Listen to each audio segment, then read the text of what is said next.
You don't mind. We're sure she's sitting either there or here. Whichever one. If you don't mind.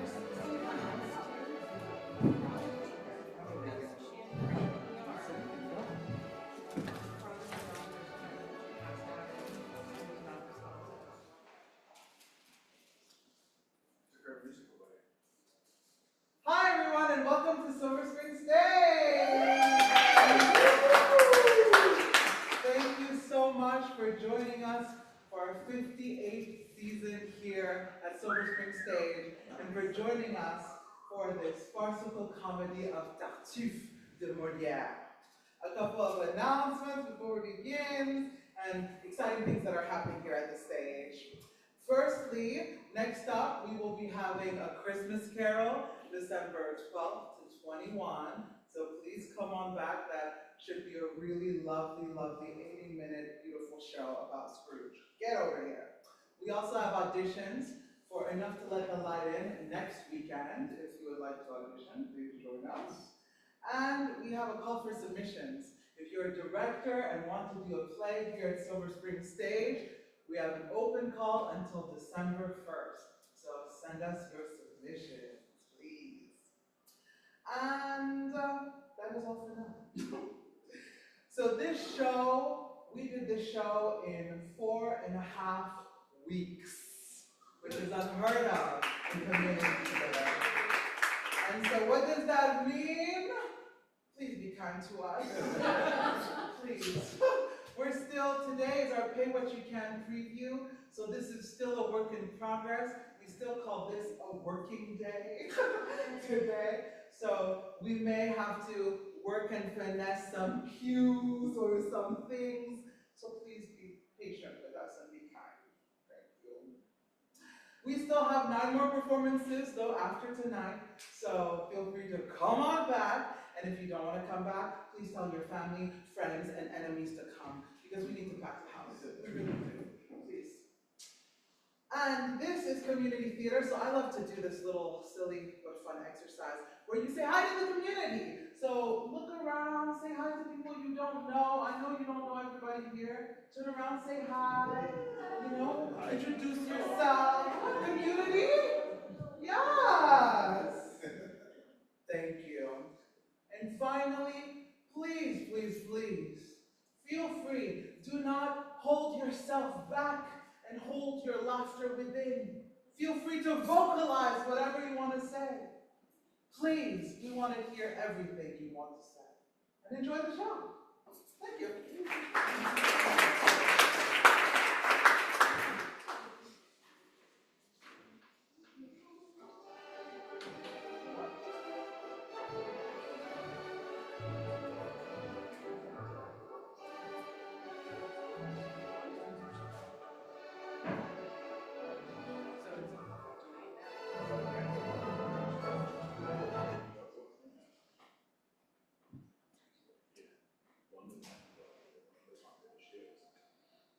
Bonjour, ladies, gentlemen, and non-binary friends. Silver Spring Stage would like to welcome you to today's production of Tartuffe. At this time, we ask you to turn off all of your devices that make any kind of noise. For the unlikely event of an emergency, please take a moment to locate the exit nearest to you. Please Feel free to vocalize your reactions and engage in the story. If during the performance you feel the need to partake of wrapped food, please unwrap them now. There will be an intermission. Enjoy the show et amusez-vous bien. Merci. Thank you.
Let's go, Pwyc, let's go!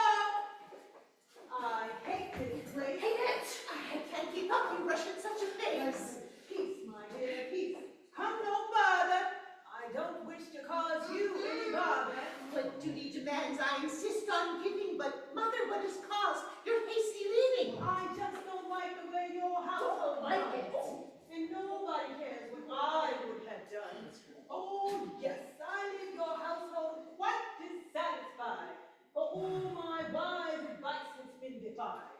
And nobody respects nobody. Everybody shouts. Truly, this is the home for the king of love. If I may, You, my dear, are a bold lassie. A little brazen and very sassy. You butt into everything to speak your mind. What? And you, grandson, are a fool of the worst kind. A fool! It is I, your grandmother, that pronounced this edict to my son, your father. I have all predicted that you'll turn out to be a worthless wastrel and give to him in life a foretaste of heaven. that I is think, too much. my lord, his sister, you seem so discreet, so very untainted, so very, very sweet. Yet even the stillest waters are filled with scum, and your sly ways have earned my revulsion. But, Daughter, my views may make you mad, but your conduct in all things is all bad. In your family's eyes, you should be an example, sir. example. In that regard, then mother is far better. You are extravagant. And it wounds me, I guess, to see you sashay around, dressed like a princess, or a woman who desires only to please her mate. Dear daughter, need not drink and undulate. Madam, after all. And as for her brother, as for you, I respect you, Respects. love you, Love. pretty but fear you too. But if I were my son, her spouse, I would at once ask you to leave this house. Hey! Without cease, you teach your rules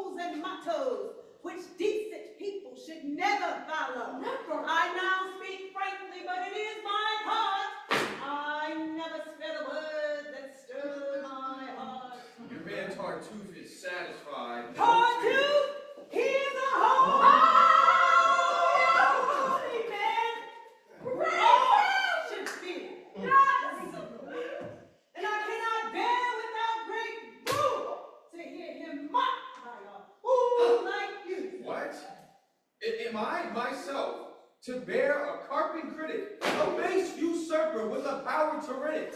So much so that we can do nothing for our diversion without hearing about that creep subversion. If we were to hear and obey his whims, we couldn't do anything without sins, for he forbids all this false capuchin. What he forbids is well forbidden. He strives to guide you on the road to heaven. It is my son's duty to make you all love him. No, Grandma, neither you or anyone else can oblige me to wish for his good health. And I'd be lying to myself if I didn't say this. When I see him, I begin to get pissed. And I can smell the outcome. Soon that coot and myself will find ourselves in a grand dispute. It is a clear cause for remark when a nobody acts like a patriarch. Right. A beggar who was barefoot when he came hence, and whose whole wardrobe wasn't worth 2 cents.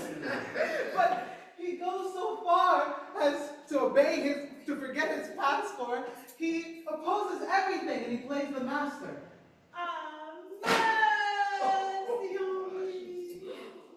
Things would be so much better if you'd only listen to his holy orders.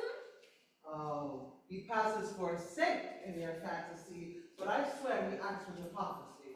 Watch your tongue. Not to him nor his man Laurent would I trust my honor without good warrant. I don't know. I don't know about his side piece, Laurent, but for the man himself, I'll guarantee his heart. Yes, but why is it that in some time past he must ban all guests from our home? Can a courtesy call offend heaven so much as to cause a huge commotion?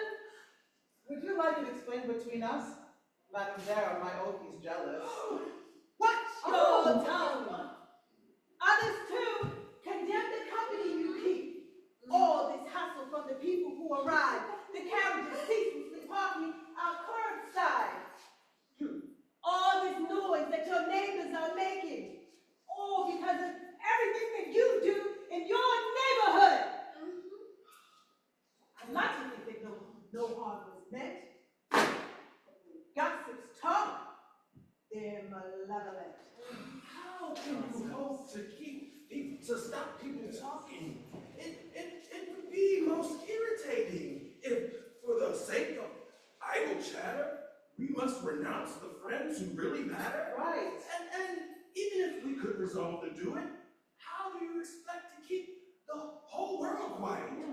No castle walls can defend against lies, so let's just ignore the fools and criticize and strive to live in innocence and ease, letting gossips gossip as they please. Daphne, our neighbor, and her petty spouse, weren't they the ones who slandered this house? Those who the whole world find ridiculous are always first in line to stick it to us. Oh, they always sniff out and swiftly share the earliest rumor of a love affair. Sowing seeds of scandal with eager expedition and twisting truth past all recognition. In their own colors, they paint all others, brazenly calling all men their brothers. In the faint hope of finding some resemblance, they try to give a gloss of innocence to their schemes, or to make others take on the blame that is only theirs. All this hair splitting is off the subject. Orange lives a life that is perfect. And I hear that she deeply mourns the way you all live here. The lady herself is quite an example. You want to chase life? Oh, she's a nice sample. But old age has caught her in a zealous mood, and everybody knows she's a reluctant prude. Because as long as she could snare a man's heart, she was more than willing to play her part. But now that her eyes have lost their luster, she leaves the world that already left her and puts on Papa's veil of phony wisdom to hide the fact that her looks are gone. Oh, it's the last resort of the aging flirt. so peeved at having no man at her skirt, that alone and troubled with solitude, her only recourse is to become, say with me, a brood. And these good women censure all with such great severity, nor do they pardon much. They biliously blame immorality, not from charity, but only from envy, that others are drinking in that pleasure in which old age now drains their measure. Such idle tales form silly songs. In your home, my dear, I've been silenced too long. But like a crapshooter with the die, Madame won't give up her turn. Now my chance has come. I applaud my son's great wisdom in opening his home to this holy person who's been heaven sent to meet your needs in turning from evil to God's holy deeds. For your soul's salvation, please pay attention. Pay attention. What reprehends merits reprehension. These balls, these visits, these conversations are flawless signs of satanic possession. In them you never hear the holy credo. Just songs, chatter, malice, gossips, and innuendo. Often the neighbors get stabbed to the heart by vicious lies from the third and the fourth heart. So good people suffer real anxiety from the sad confusion spread at your way. A slew of slanderers are spread along the way, and as a doctor told me the other day, this is truly the Tower of Babylon, because everybody babbles on and on and on. And I'm thinking of a story I like to tell. Oh, look at him! See how he laughs? Go find some sniggering fools. They're just your kind. Adieu, my daughter. I'll say no more.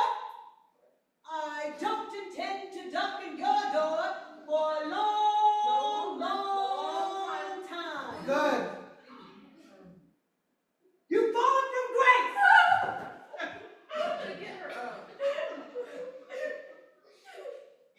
Sleephawk! Hurry up! Don't just stand there staring into space.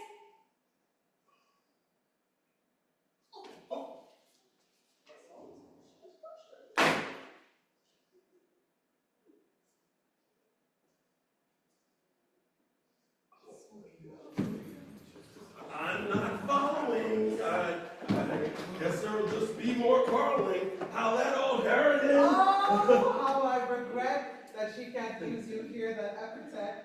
She told you at length what she thinks of your wit and that she's not old enough to merit it. What a fuss she made about nearly nothing. And what a passion for Tartuffe, her darling. Oh, really?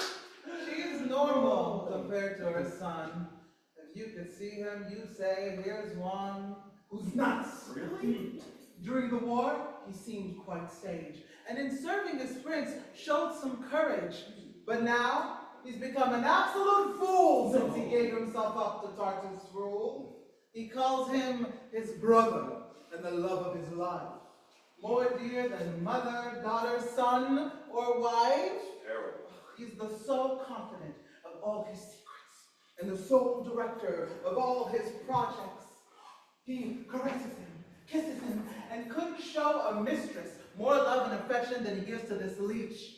Oh, at dinner, he gives him the highest place and watches with joy as he stuffs his face with cakes and tarts and often the best part of a pig.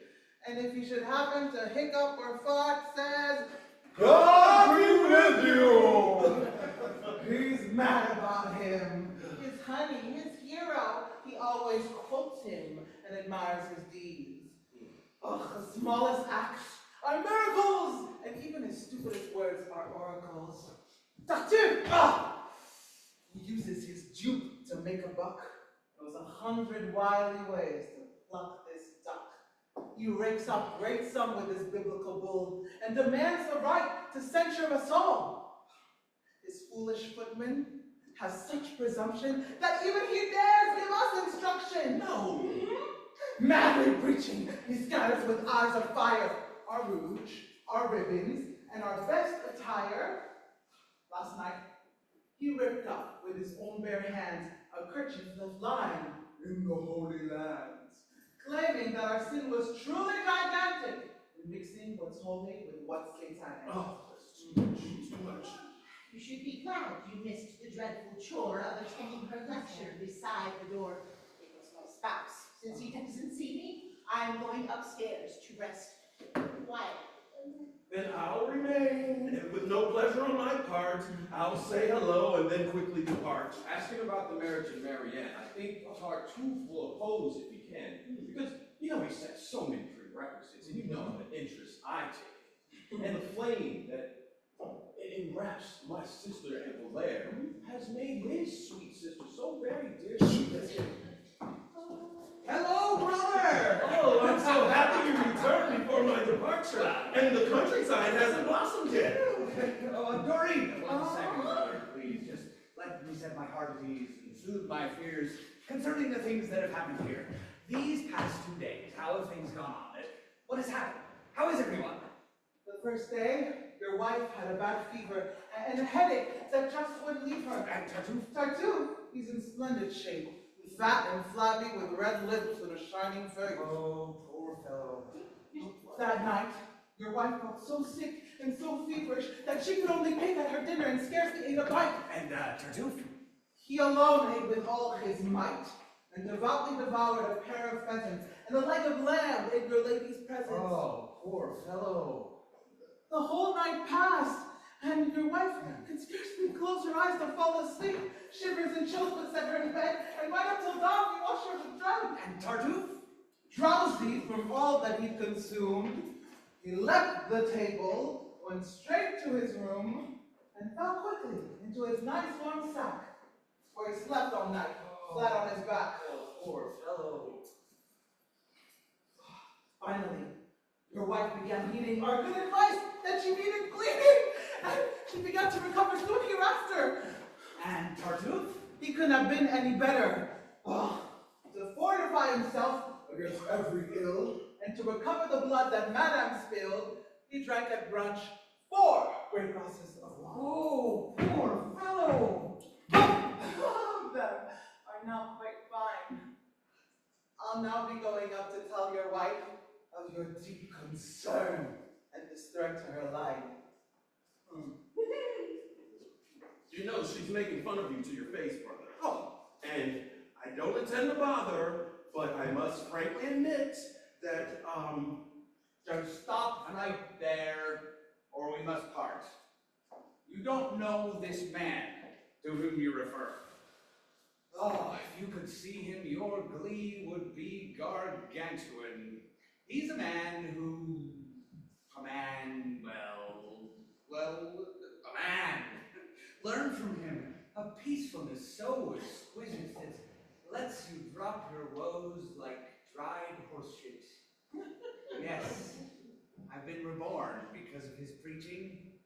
He teaches me that I shouldn't love anything from every earthly passion he has freed my life. I've watched my brother, children, and my wife drop dead without caring so much as that. I see you have humane sentiments down that. Oh, if you could see him as I did at first, your eyes would have feasted with a spiritual thirst. Each day he came to the church, smiling with sweet peace, and threw himself before me on both his knees. He drew upon himself the eye of everyone there by the holy fervor of his pious prayer. He sighed, wept aloud in a saintly fashion, and kneeled and kissed the earth in a fetching fashion. And when I was going, he rushed up in the front to bless me with water from the holy font. Of course he did. His servant, then, matching his master to a T, then informed me of his identity and his poverty. So Surprise. I made a donation. But then he tried to return a portion. It is too much, he said. You are too generous. I don't merit your pity and your kindness. And when I refused to take it back, he gave it in alms to the poor, right there in the nave.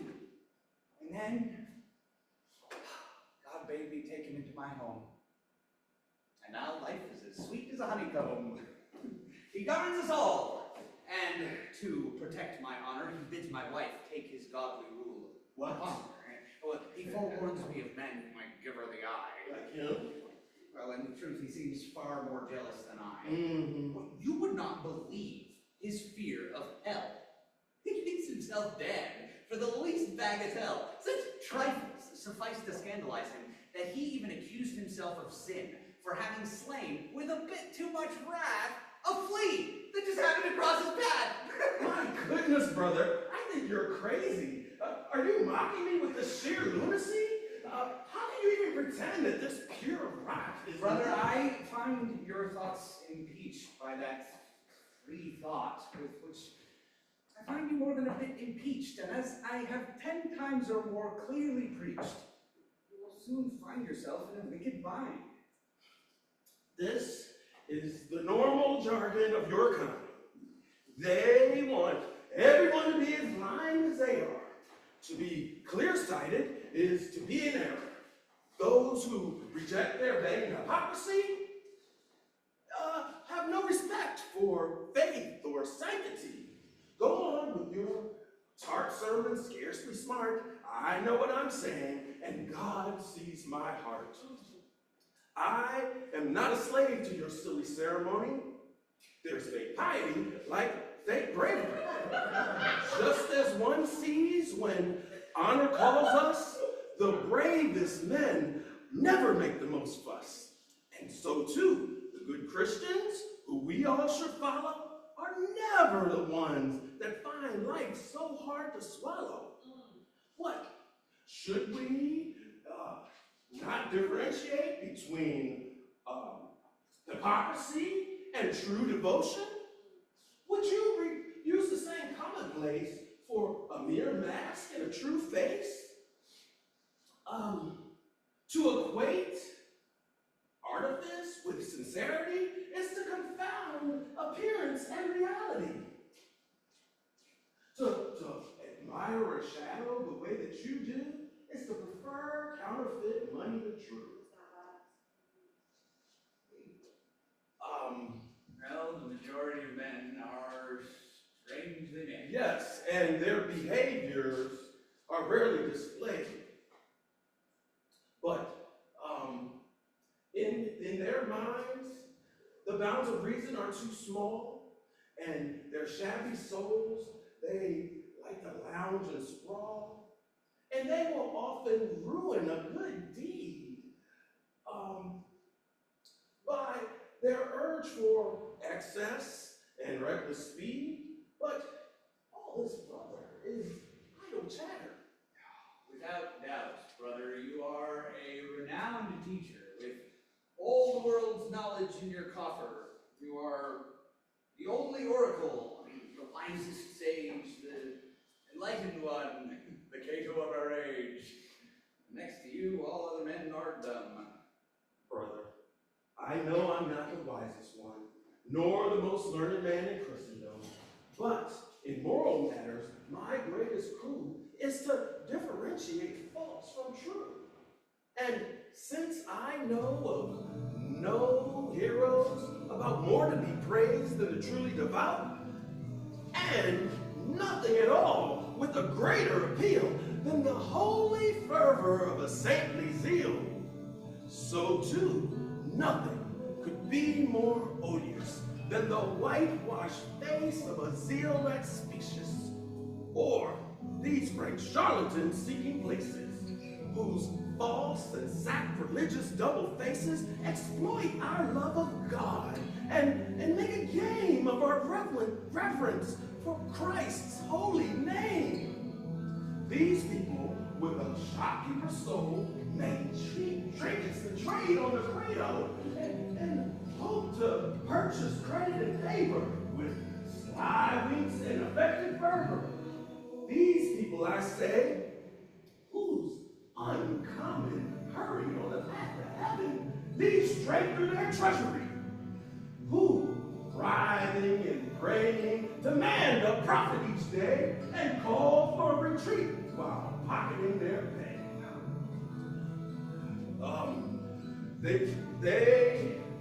They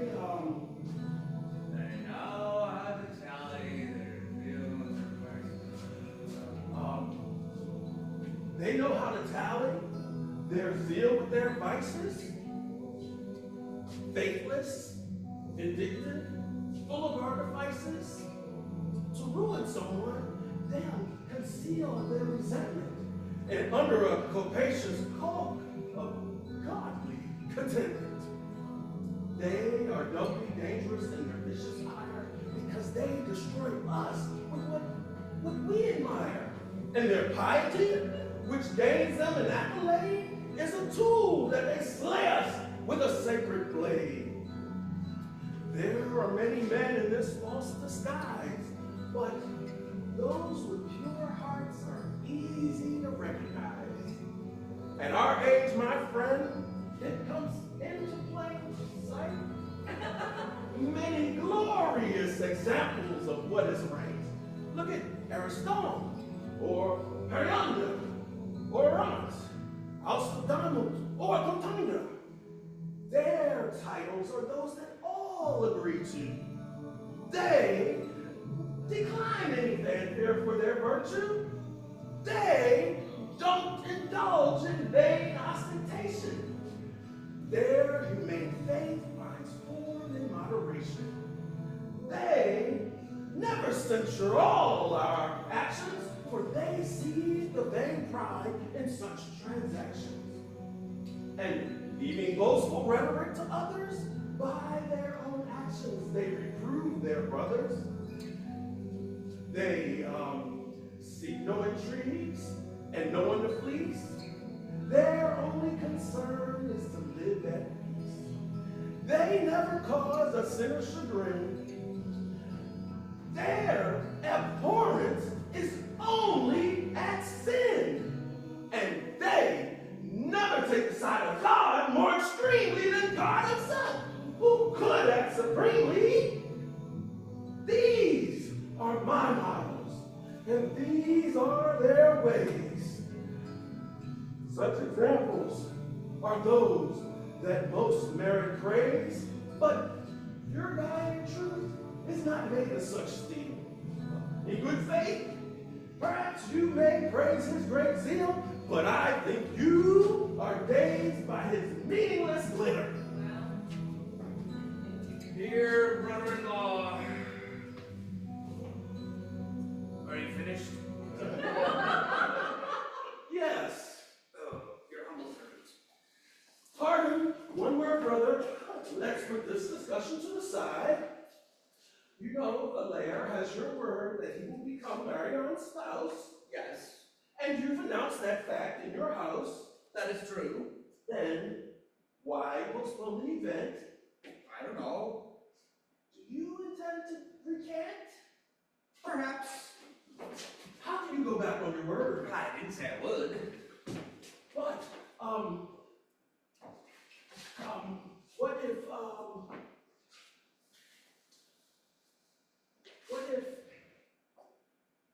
I don't know. The Laird sent me here to report what's happening. What are your plans? Well, praise God. Stick to the point. I need to know. I know your promise. Will you keep it? Yes or no?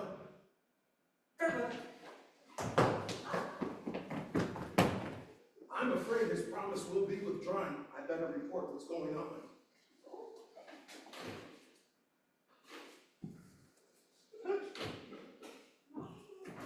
Marianne, come here, quickly. Yes? We Father, must speak privately. Father, what is it you see? I'm checking to see if anyone can overhear. This is the perfect place for such purpose. It's okay. Marianne, I find you endowed with a heart that's sweet and kind. You have always been most dear to me. A father's love brings true felicity. That's well said. And to earn it most fully, you should devote yourself to contenting me. That's how my devotion is put to the proof. Good. So, what do you think of our guest Tartuffe? You! Well, think well before you reply. Oh, tell me what to say, and I'll comply. Well, that's Sensibly spoken. So tell me, girl, that his merit shines like a gleaming pearl, and that he warms your heart, and that you would rejoice to have him be your husband by my choice, eh? What's that? Please? What? Am I in error? Why? Whom do you now swear touches my heart, and whom should I rejoice by your choice if we join in matrimony? Tartuffe! The question, Father, I assure you! Why encouragement such an imposture? Well, child, I intend that it should be so, and it should be enough that I've chosen for you. What? Father, would you? But I intend, you see, to unite in marriage Tartuffe and my family. He will be your husband. I do declare it, since you have promised. What do you stare at? You must be eaten up with curiosity to eavesdrop on my daughter and me. I don't know whether the rumor I hear is sly conjecture or a wicked smear, but I just heard word of this marriage, and I trust it is only verbiage. Why? Is the idea itself so very absurd? I wouldn't believe you, sir, if you gave your word. I will make you believe it by and by. Yes! You're going to tell us a bald-faced lie. Oh, I am only saying what you soon will see. Nonsense. What I say, dear girl, soon will be. Oh, go on. Don't believe him. It's too bizarre. He's joking. I say No! that... You've gone too far, and no one believes you. Oh, damn you, you... I believe you then! Worse for you. What, monsieur? Can you pose as one who's sage, gravely stroking your bearded visage, and still be fool enough to wish? Hear me! I have given you too much liberty, and it no longer gives me any pleasure. Monsieur, please, keep your anger within measure. Are you mocking us with your silly plot? Your daughter is no match for a bigot. And what would you gain if she wed this lad? He has other things to worry about. And with your wealth, what benefit would it bring to pick up bombs? Say he has nothing. For that reason you should revere him the more. He is a holy man, nobly poor. It raises him up to greater grandeur that he has renounced all wealth by his pure detachment from the merely temporal and his powerful love for the eternal. But my assistants may give him the means to restore his wealth and remove his liens. What? He is a man of repute in the land of his birth, and even as he is, he's a man of worth. Yes, so he tells us. But his vanity does not sit so well with true piety, and a man pleased with simple sanctity needn't vaunt his name and dignity, and a humility born of devotion suffers beneath such blatant ambition. What good is his pride? But perhaps I digress. Let's speak of the man, not his nobleness. Can you bestow without feeling like a rat? A girl like this on a man like that? Should you think of propriety and foresee the end with anxiety? And we know some girls cannot remain chaste if their husband's tush is not to their taste. And many a hoarded man has driven his wife to another woman's bed. And it is entirely too much to ask to have a wife be faithful to a flabby ass. And one who gives a girl to a man she hates is guilty before God for all her mistakes. Can't you foresee the troubles you will bestow? So, you think that I should learn how to live from you? Oh, you could do worse than follow my lead. No, dear daughter, do drop this maid's daffy creed. Hey. I know what's best for you in this affair. It's true. I betrothed you to young Valere, but I hear he likes his dicing and his drinking, and even worse, is inclined to free thinking. I know with regret that we don't see him at Mass. Oh, must he be there the same moment you pass?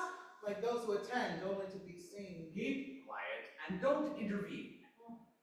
Tartuffe is on the path to salvation.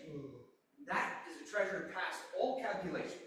This wedding will bring blessings beyond measure and be crowned with sweetness and great pleasure. Together you will live thriving on love like newborn babes or a pair of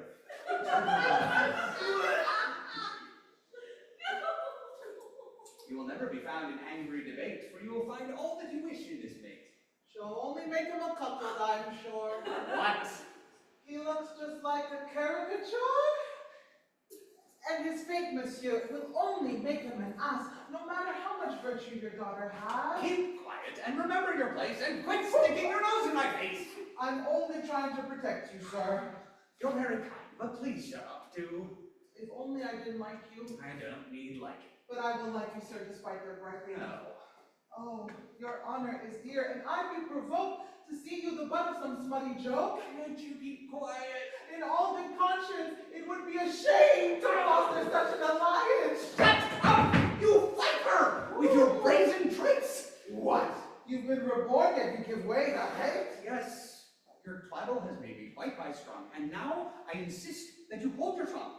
All right, but I will think in silence, nonetheless. Think, if you wish, but strive for success at shutting your mouth. Or beware. Now, let's see. I have weighed everything quite maturely. I read the signs.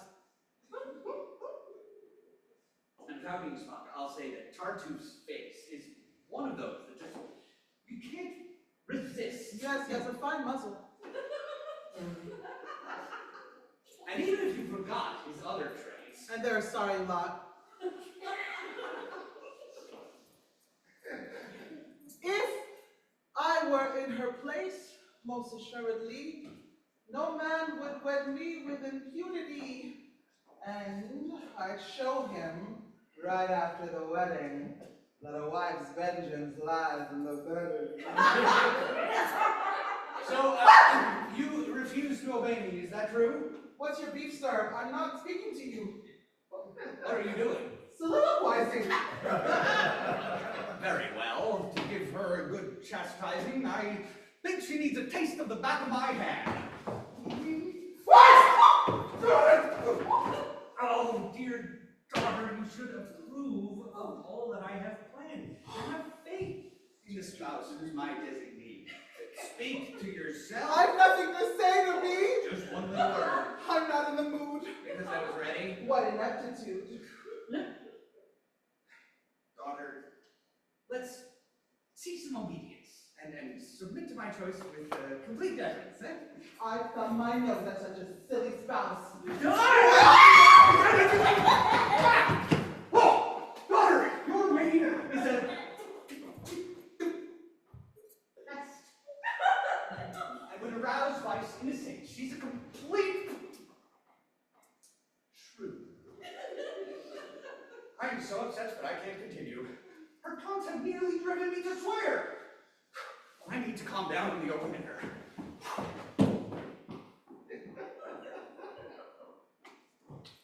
Have you completely forgotten your voice and heart? Why must I continue playing your part? To think you allow such a mad proposal without even voicing a meek refusal. How can I resist such a harsh patriarch? By any means, don't be an easy mark. But how? Tell him you can't love on command. That you marry for yourself, not by demand. And that since you're most concerned in these affairs, you'll choose for yourself beside his heirs. And if Tartuffe is so charming to him, he can wed him himself if that's his whim. A father, I'm sure, has absolute power. Before him, I can only cringe and cower. Use your head. Valère wants to tie the knot. Do you really love him, I ask, or not? Your injustice to me has a mortal sting. Doreen, how could you ask me such a thing? Haven't I poured my soul out to you, and don't you know yet that my love is true? How do I know that your heart echoes your voice, and that this love is truly your own choice? Your doubts, Doreen? Wrong me greatly. My feelings have been shown far too plainly. You love him then? Yes, with the strongest passion. Oh, and he loves you in the same fashion? I think so. And both of you burn equally for this union and marriage? Certainly. And about this other man, what is your intention? I die before I submit to his court. Fine. I hadn't thought of that recourse. Death would give you such a forcible divorce. What an ingenious remedy. Jeez, I hate to hear such stupid ideas. What a rotten mood you're in, Doreen. You Oh. have no pity for my pain. I've no time for foolishness and those who meet a crisis with such weakness. What am I to do? I was poor and frail. A woman in love needs a heart of steel. Haven't I kept it free from my lover, whose task it is to win it from my father? What? If your father is a mad fanatic whose love for Tartuffe is completely lunatic, and who has blocked the match you're now bewailing, is your lover to be damned for failing? Am I to display how deeply I'm bitten by rejecting Tartuffe like the one who loves fitting? Am I, because of valor, strength, and beauty? Drown my honesty, Doreen! And would you have me show my heart to all? No, not at all. I am wrong to forestall this marriage to Tartuffe. Why should I bar such an alliance? Oh, Tartuffe, isn't he something to behold?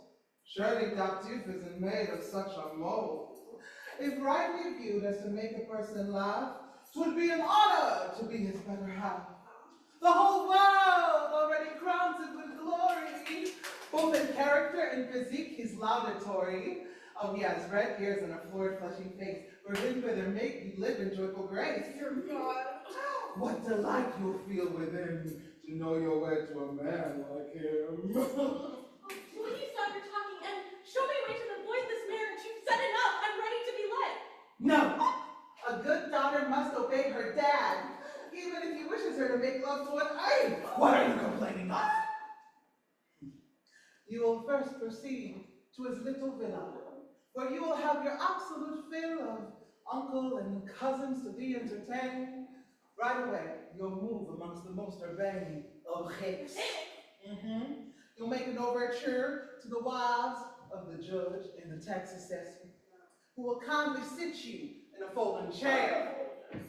During carnival, you may hope to have there a ball with 2 bagpipes for an orchestra, or maybe some puppets and a tiny gorilla. But if your husband... Oh, please, you're killing me. Help me avoid this catastrophe.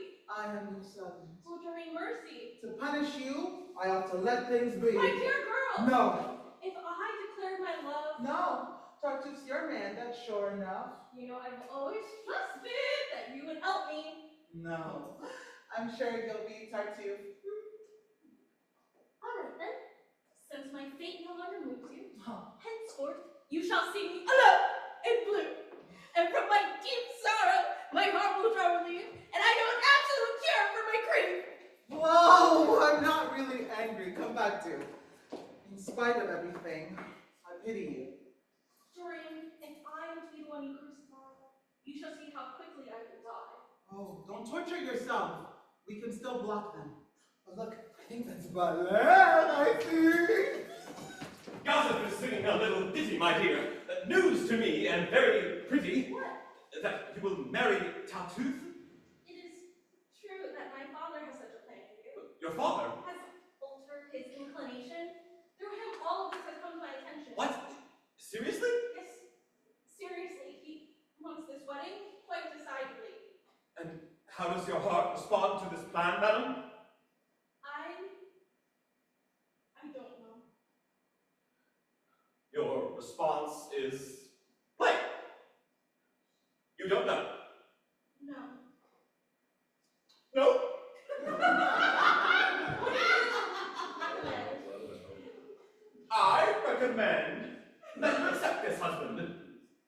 You recommend that? Yes, Really? I do. A wonderful choice, well worth attending to. Very well. That's advice, sir, that I accept. I gather taking it causes you regret. No more regret than giving it causes you. I gave it thinking pleasure would ensue. And I'll take it, simply to please you. Let's see what comes of this hullabaloo. So, that's your love for me? And did you lie when... Please, let's not speak days gone by. You man as my mate that I chosen for this place. And now I promise to obey, since you so kindly advised me that way. Don't excuse yourself through circumlocution. You've already made your own resolution, and you've seized upon a frivolous excuse to justify this lamentable ruse. Quite true, and well said. No doubt. And your soul never lost for love of me its self-control. Alas, may as well be thinking so. Yes, I may think so. But my broken heart foresees you too suffering from love's dart. I know to whom I'll take my heart in hand. And the love that merit can command. Oh, dear God, let's leave merit to one side. I haven't much of it, as you've signified. But I know where there's a woman, soft-eyed and open-hearted. And this double cross may make her more inclined to recompense my loss. The loss isn't great. And your fellow will soon lead you to find a new mistress. I'll do my best, of that you can be sure. When one is forgotten, it's hard to endure. And so, I must make myself forget. If I can't do it, I'll fake it. And yet, I could never forgive my own servility if I kept loving one who abandoned me. What a noble, uplifting sentiment. Quite so. Everyone should give it their assent. What? Do you think I should perpetuate the flame of love that I have felt of late and see you cast into another's arms without letting my heart seek other charms? No. Indeed, I vow I wish the very thing were to happen right now. You do. Yes. That's enough insults from you, madame! And now, I bid you adieu. Very well. And please remember that you are the one who forced me down this avenue. Yes. And that I am doing nothing more than following the path you took before. So be it. Fine. I'm doing what you want. Good. I'm leaving forever! Not some short jaunt! The sooner, the better. Oh my God.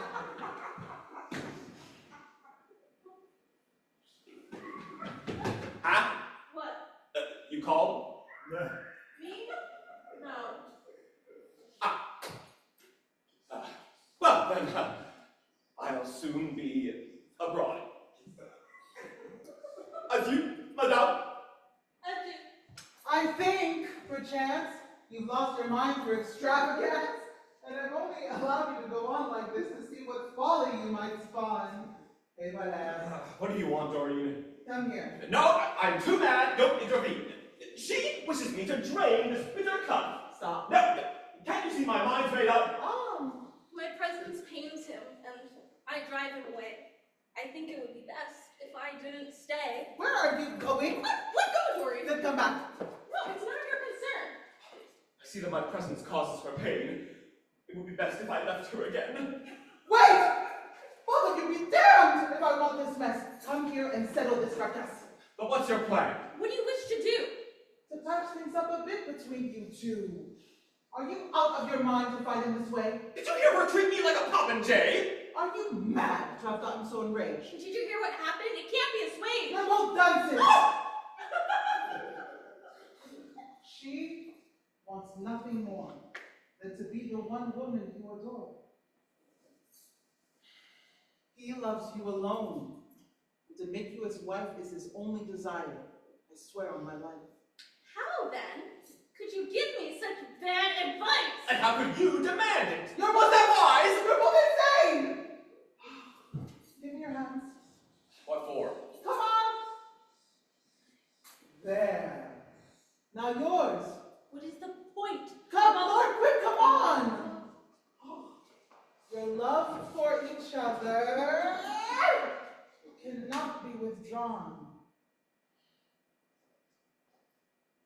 Don't react so painfully by the book. Try giving a fellow a civil look.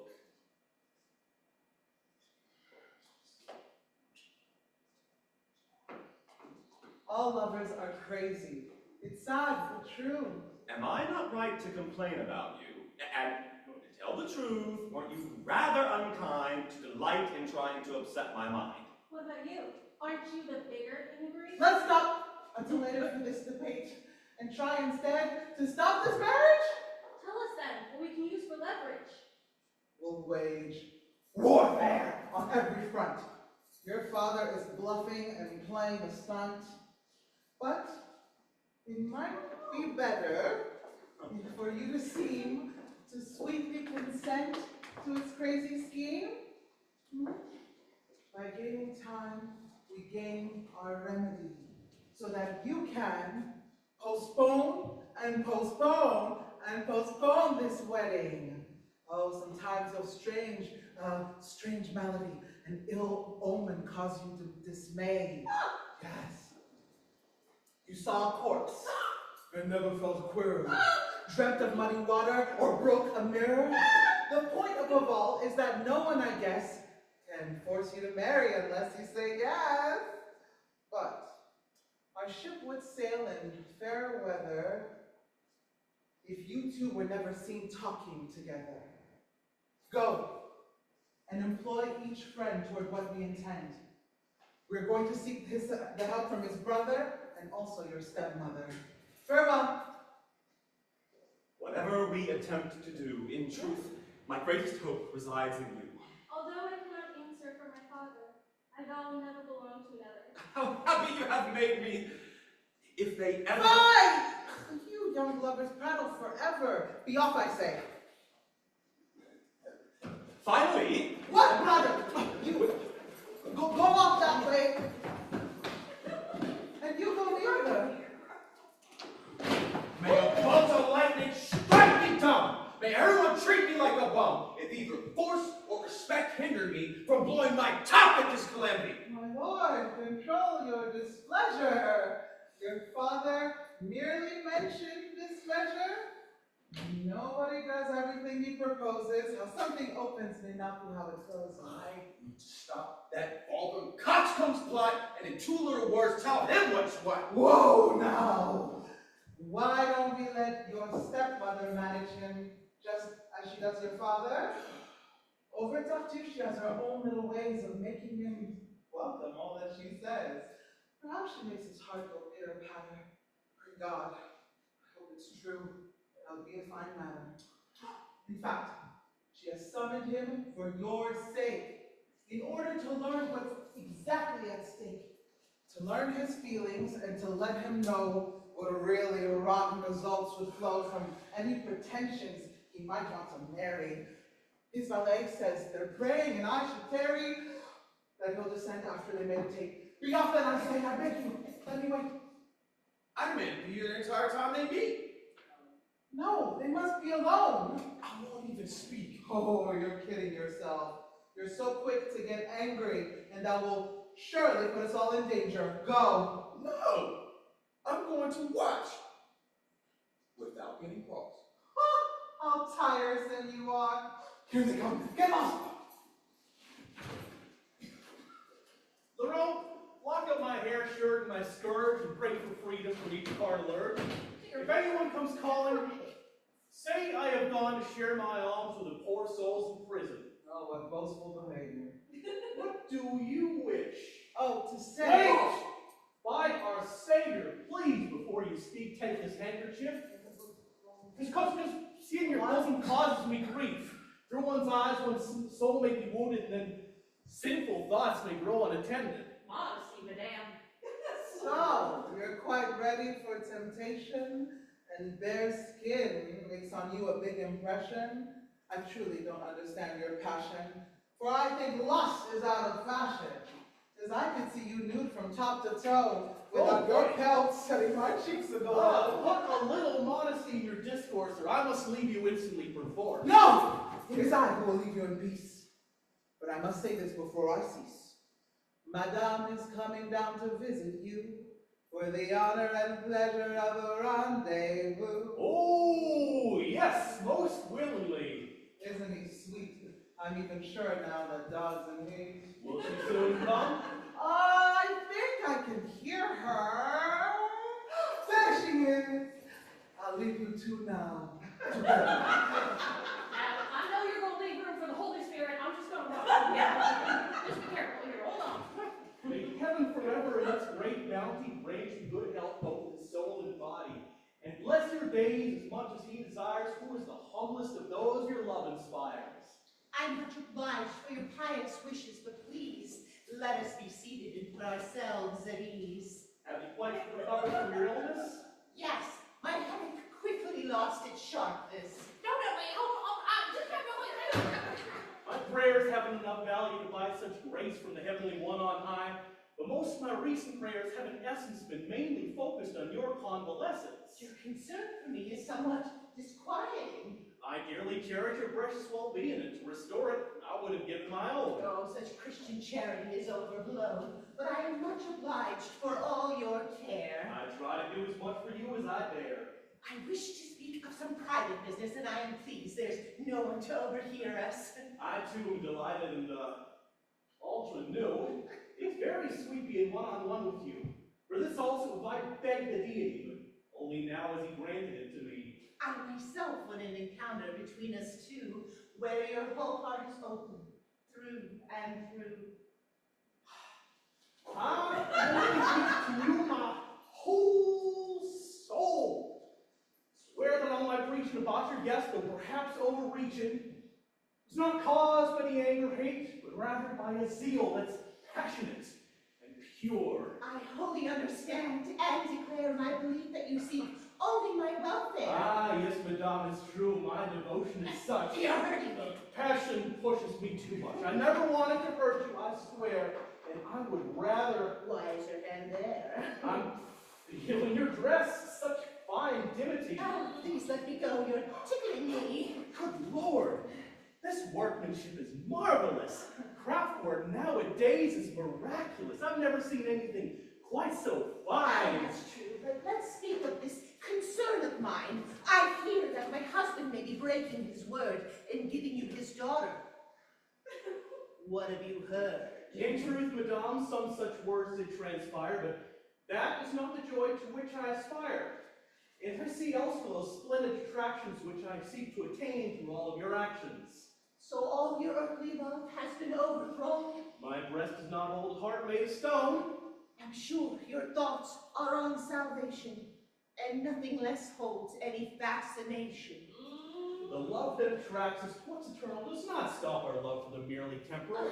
Our senses can be quite easily formed by the perfect earthly works that God has formed. His glory is mirrored in those like you, but in you yourself we see his rarest hue. He has molded your face with such sublime art that surprises the eye and transports the heart. And I can't gaze upon you, you perfect creature, without worshiping both God and nature, and sensing my soul in ardent love for this, the most beautiful portrait by God above. I fear that my secret passions may be a tricky trap laid by Satan, and I even resolve to flee from your eyes as if you were something to exercise.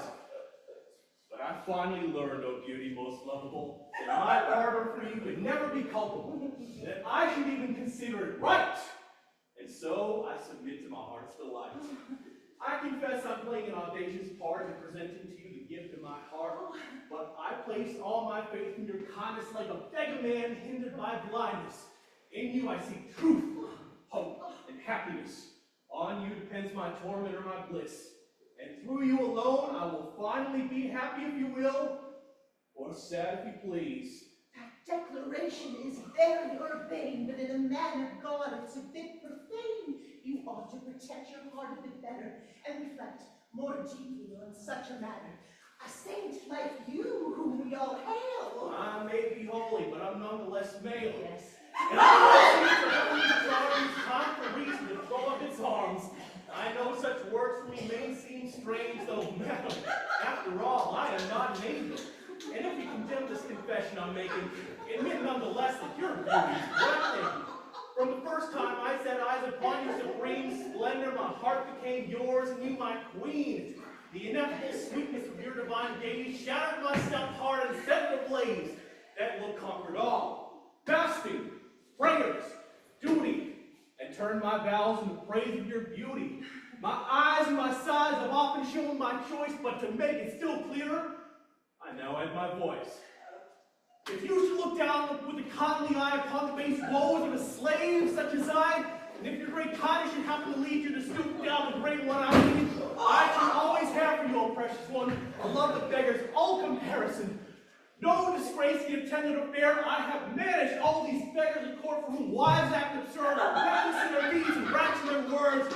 They endlessly brag about every success. Each favor they receive, they quickly confess, and their wagging tongues on which you rely dishonor the shrine before which they lie.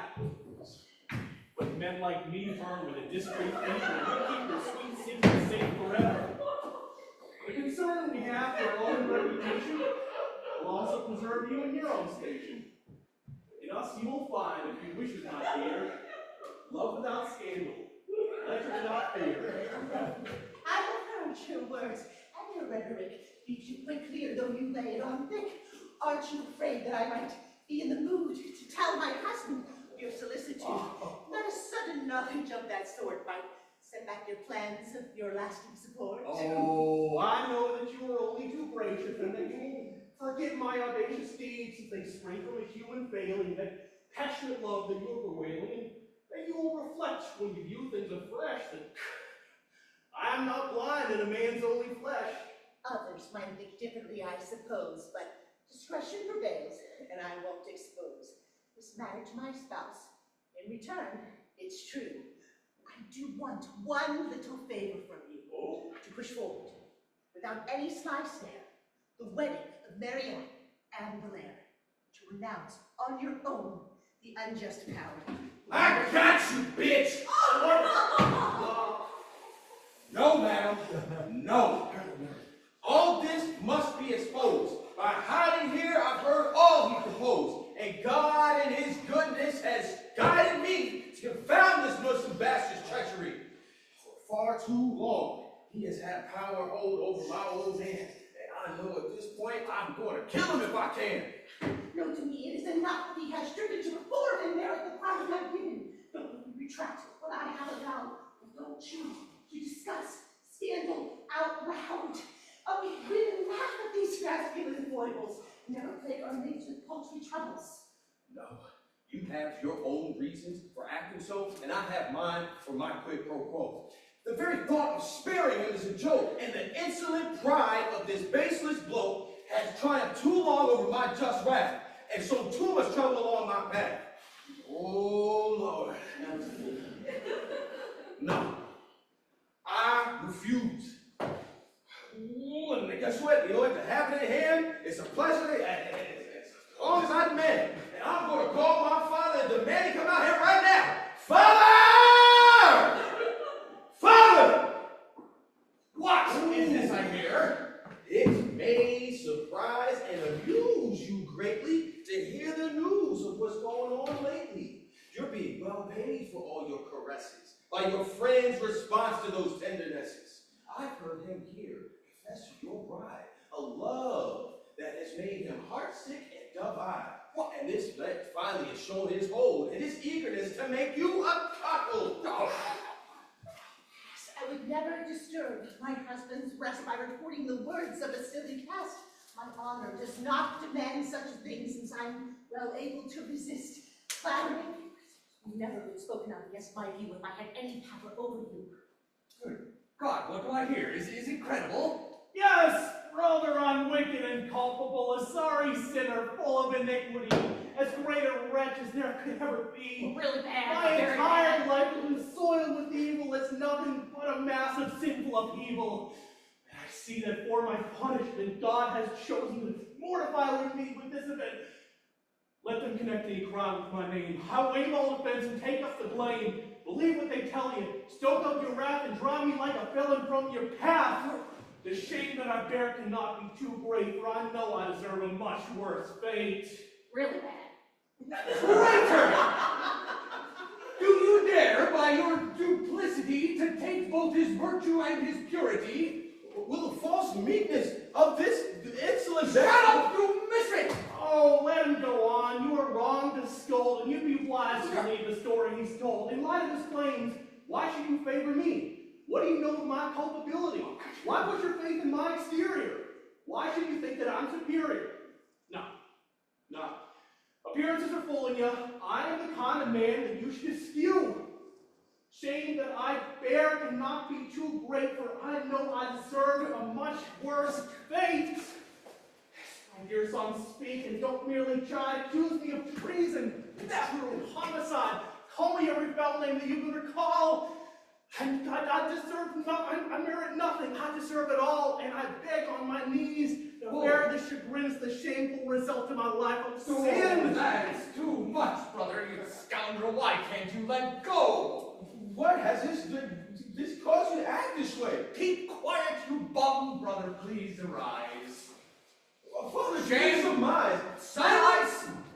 If you say one word, I will break your arm. In the name of God, brother, do no harm. I would rather face a ravening beast than that your dear son should be harmed in the least. Oh. Leave him in peace. On my 2 knees, I beg you to give him your grace. So ingrateful did I see his goodness. I just Cease, I say. I know your motive in this foray.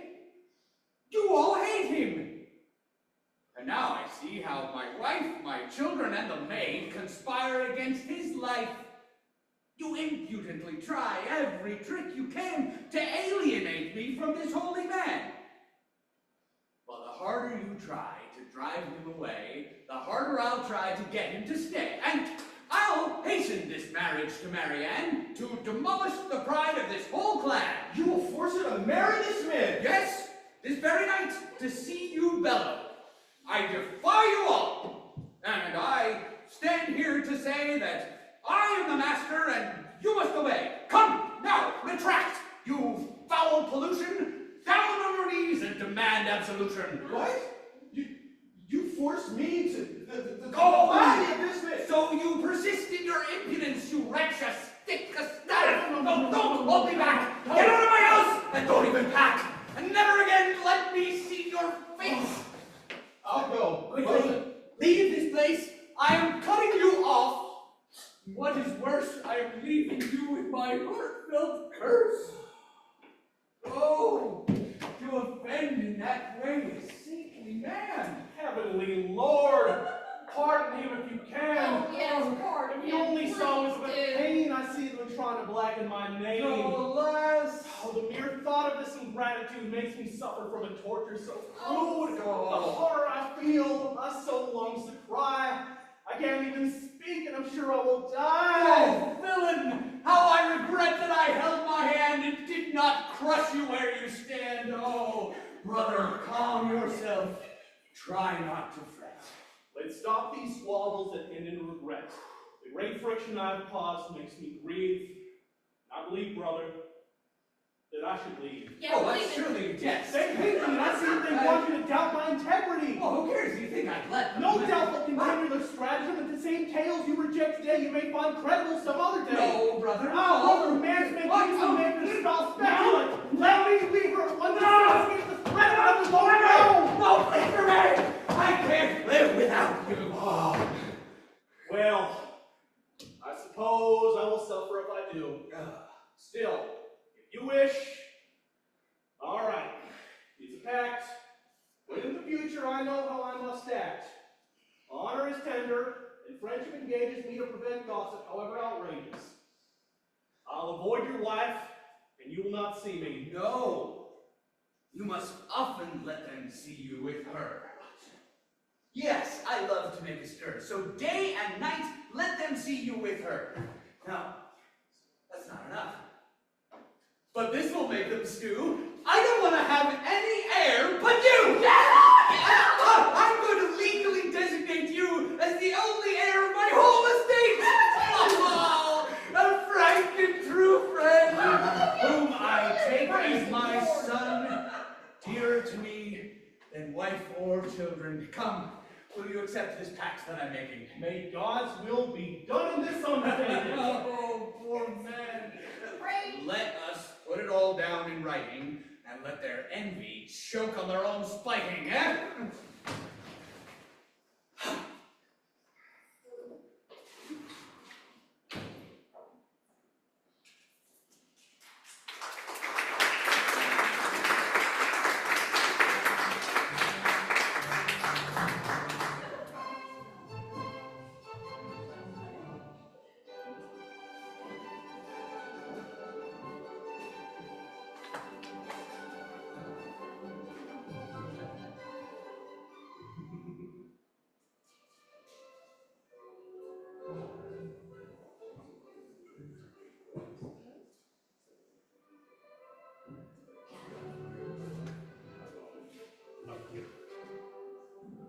It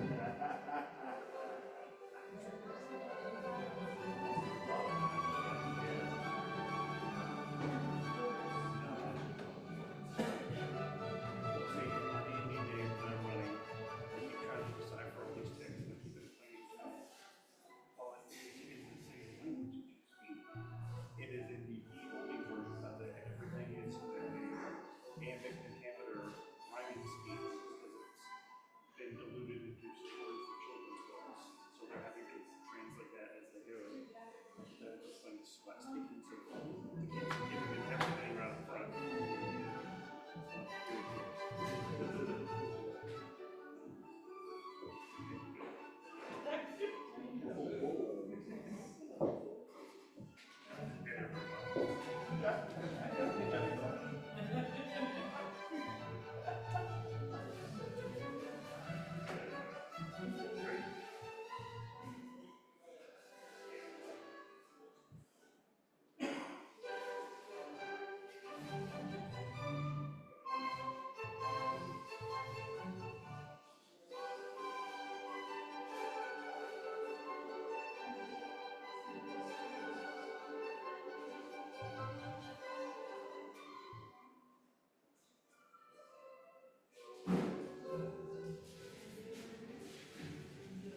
witnessed plants on the ground, books pushed out.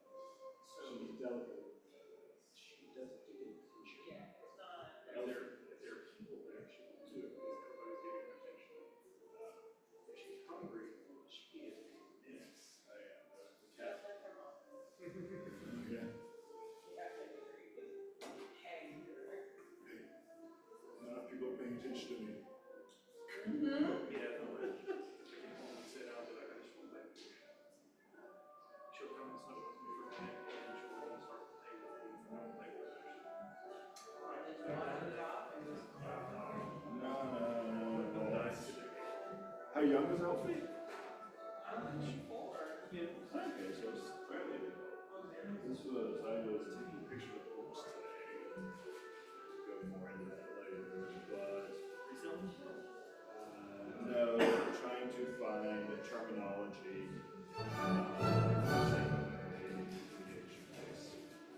but I'm sitting on the couch right there. And she's just, all right, I'm just gonna come here and just, and like not even cat now, but like out. She's precious. Tree bark. That's what I call her. Her name's Sarah. But, yeah. Took everybody left here to that party. I sat on the couch and Alfie came back to get a drink of water. And she rolled it in, jumped up and just pulled it right on. No, precious. She was taking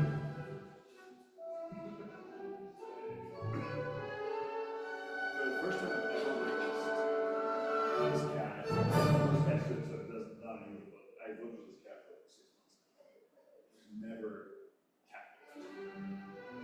Just randomly cat. It looks so bad. She's precious.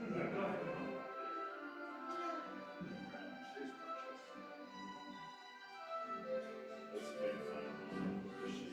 She does her morning stretches.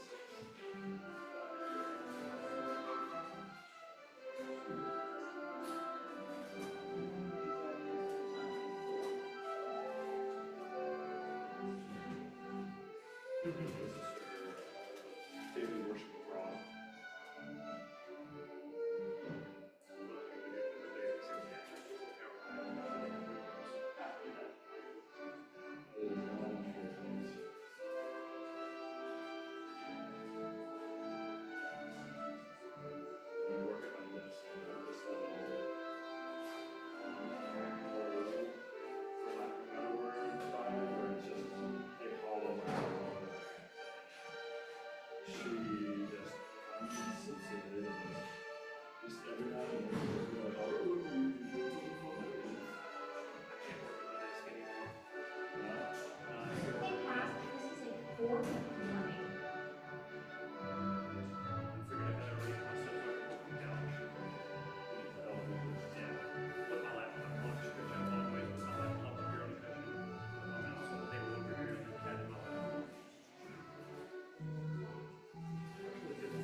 Cats, that is part of it.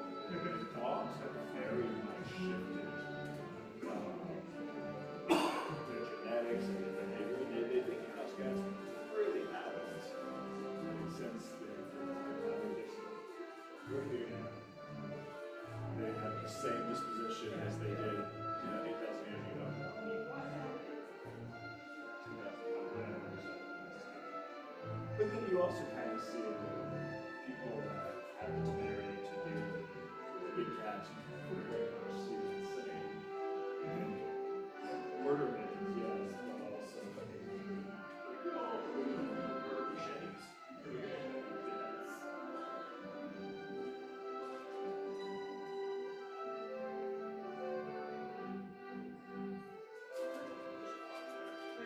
no, so my brother is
And they say it doesn't do you much credit.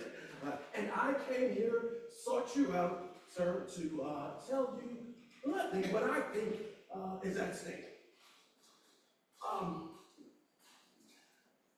If you will, I'm not going to just dredge up the whole incident. The fact is that he is in disrepute. Supposing he did act like a fool, and you are unfairly being called cruel, shouldn't a Christian pardon the offense and purge his soul for desire for violence? And should you permit him for just one goof to be driven away from his father's roof? I'll tell you again, and I'll be bold. You are scandalizing both young and old. If you take my advice, you will seek a truce and not be a party to this boy's abuse. Make an offering to God of your acrimony and restore the son to his patrimony. Alas, as for him, I seek that solace. I do not have for him the slightest malice. No malice. Good. I wholly forgive him of any blame, and I long to restore him his good name. Yes. But in the service of God, I can't permit it. For if he remains, I shall have to quit this house. No prior offense holds a candle to him. Our meeting would cause a huge scandal. We can't be doing with the scandal now, monsieur. Nobody knows what people would assume. They would impute it to cunning, I presume, and say that my guilt has made me pretend to excuse him of any intent to offend, that I fear him and wish to placate him in some crafty move when my plan had checkmate him. I think you're making up excuses, and your arguments, monsieur, seem like ruses. Must you assume the role of deity? Does he need us to punish the guilty?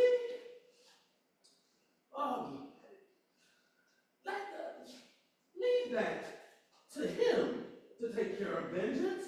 He bids us to forgive every offense and not consider human judgment when we follow God's sovereign commandments. What? Should petty fear of what some may say prevent you from doing this good deed today? I say no. No. Let's always follow God's commands and leave all other matters in his hands. I've told you already, sir, that I forgive him. And that, sir, is God's directive. But after such scandal and vituperation, God doesn't demand our cohabitation. Yeah, we can't be cohabitating with me right now. And does he demand that you lend your hand to the pure caprice of the Father's command and accept the gift of his whole estate, which you cannot justly appropriate? Those who know me would not believe that I do anything selfish or unjustified. I hold worldly goods in quite low esteem. That's right. I can't be dazzled by their phony gleam, but if, in the end, I decide to take the gift that the Father wishes to make, it is only, I swear, but because I fear they could be left to a false profiteer, or that it could be shared by those who would use it to do evil rather than good, or who would not use it, or as I'm sure I can, for the glory of God and one's fellow man. Oh, sir, do not put on that scrupulous air when your actions enter a rightful air. Don't feel uneasy or risk your health, worrying about the perils of his wealth. It would better be spent on a young man's whim than you be accused of defrauding him. I only wonder why you're not ashamed by this proposal in which you're named. In true religion, is there a dictum that says it's okay to make an heir your victim? And if God has put an obstacle in place against you and Dami sharing this space, wouldn't you prefer to be more discreet and leave this house in a noble retreat than to sit and see the son of the house thrust from his home like a beggarly louse? Believe me, sir, it would prove your probity, monsieur. Now, monsieur, 3:30, certain religious rites demand my presence, and you must excuse me for my absence. Oh, wow.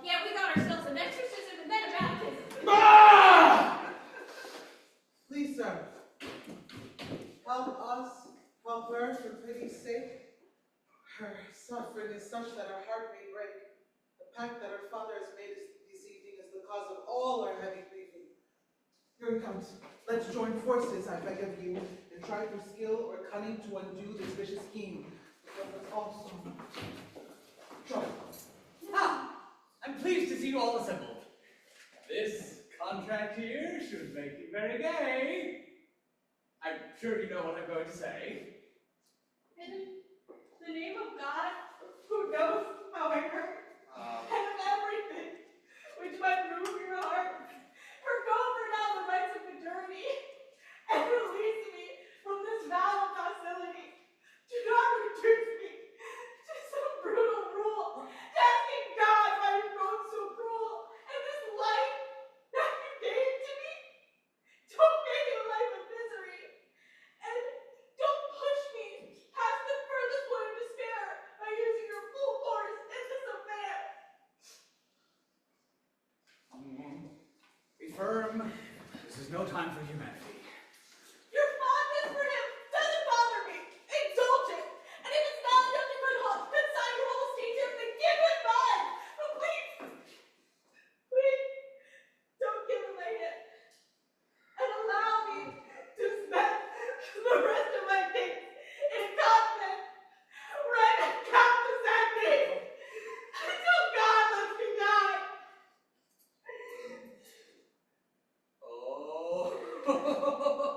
Oh, young girls always play these religious pranks when their fathers try to hobble their lusty flanks. You know, the harder you have to work to bear it, the greater the virtue and the merit. What? Let this marriage mortify your senses and quit bothering me with these weak defenses. But if I may... Keep quiet and stay out of the matter. I completely forbid you to add to the chat. If you will allow me to offer some advice. Brother, your advice is worth any price. It is thoughtful, and I truly respect it. But I hope you don't mind if I reject it. What can I think about what you're saying? Except that your blindness is quite dismaying. You must be besotted and led astray, to refuse to believe what has happened today. My dear, I only call him like I see him. You favor my son, that worthless young bum. It's not a book. And refuse to condemn his dirty trick on this most saintly of men. In fact, you are too calm to be believed, and I think you ought to have seemed a bit more agreeable. When lovesick man makes a foolish mistake, must we take up arms as if honor's at stake? And must we respond to every small slip with fire in our eyes and anger on our lips? For myself, I laugh at these signs of lust. It doesn't please me to grow nonplussed. I seek wisdom, tempered with charity. I'm not one of those fools whose disparity is such that they fight for virtue, truth, and nail, and scratch a man's eyes out for being male. Heaven preserve me from that kind of virtue. I am an honest wife, but not a shrew, and I believe that a calm, icy glance is quite enough to rebuff an advance. I know what I know, and I won't change my mind. And again, amazed that you can be so blind. But would you keep that incredulity if I could make you see that what we have spoken true? See? Yes. Fantasy. If I found a way to make you see it all in light of day. Fairy tales. Man, not have a piece of reply. I don't ask you to believe me, but I do wonder what you say if you're a good man, if I could bring you to a place where you can see and hear these things. Good. What then? In that case, I would say nothing again. Oh, it cannot be. If you would mind wrong and calling me a liar, is your wrong. For your pleasure, and with modesty, I'll make you witness my veracity. Good. I'll take you at your word. Now let me see how in the world you will prove this to me. Bid him come to me. Well, his cunning may be hard to undo. I know. Our vanity aids in our misdirection. Okay. Send him here to me, and you can go. Get under the table here and crouch down low. Why? Hiding well is to be desired. Why under the table? Just do what's required. I made my plans and we'll see how they fare under the table. And when you're down there, go let them see. And try not to grunt. I really think that I'm far too tolerant, but I'll stay to the end of your strategy. You won't, I'm sure, have a thing to condemn. Mind you, I'm going to have strange things to say. You must not be shocked in any way. Whatever I may say, you must allow. I only wish to convince you, anyhow. I'm going to use sex. Since I'm reduced to it, to strip off the cloak of that hypocrite, I'll stoke the fires of his insolent heart to give a free field to that base upstart. For your sake, and to deepen his disrepute, I'm going to pretend to welcome his suit. And I'm going to pretend, and you should stop them. I'll quit just as soon as you've heard enough. Things need to go further than you wish, my loving. You should stop him from becoming bizarre when you think his mad love has gone too far. Spare your wife. Don't leave me in his hands any longer than reaching your conviction demands. This is your concern, and you are in command. Here he comes. Keep still. Keep down. Understand? Yes. One moment, please, mister.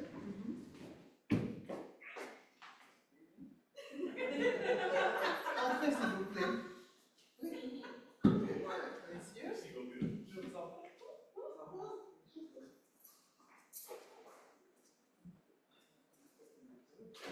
You wish to speak with me in here, I'm told. Yes, I now have some secrets to unfold. But shut the door before I say a word and take a look around. We mustn't be overheard. I don't want another fracas to ensue like the one that overtook us hitherto. Never before had I been so dismayed to be startled me and made me afraid for you. But you must have seen that I did my best to disrupt his plan and soothe his unrest. It is true that I was so filled with shame that I never thought of denying his claim. By the grace of God, I am nearly sure that all is for the best, and now we're more secure, and the prestige of your name has dispelled the storm, and my husband will never suspect you of harm or by yours. True from it, he wants us together at every moment, and that is why, without blame, I can be alone with you.